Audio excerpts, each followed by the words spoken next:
Now, the earthquake damage in Venezuela from Caracas to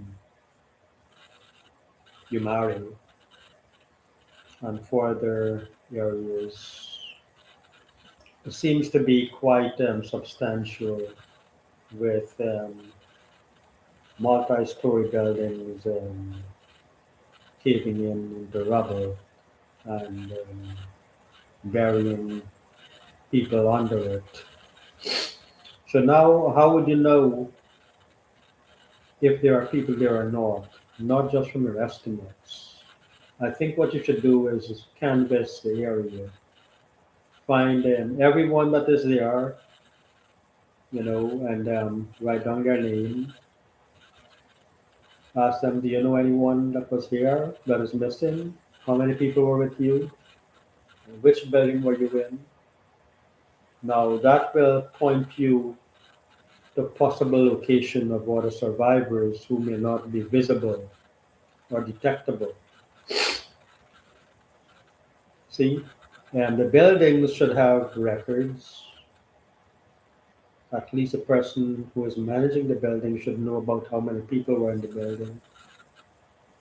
It's not going to be perfect. The estimate that there may be 10,000 casualties is probably good statistically based on reasonable assumptions, but saving people is one by one, and you need to know where that living person is.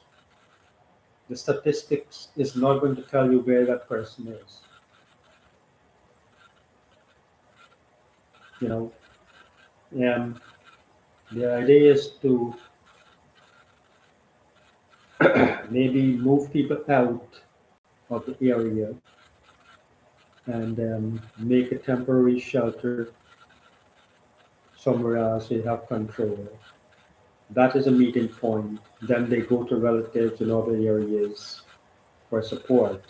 And they come back to the shelter area so you can get information on them while you try to, recover what you can where damages are. Now, if you start grading and picking up rubble with, heavy equipment, you will kill living people. So you need to know the approximate location where living people could be. You can use like mice or cockroaches, you know, dog sniffers, technology, secret military technology probably that can detect where people are under the rubble. That's what I think, if there are such things. Now, the bigger areas of funding it and having supply lines in place is actually much more important macroscopically. But if you want to save lives, you have to know where those lives are. That's what I think. Because if these people are down there and they start to rot before you find them, you're going to have more problems.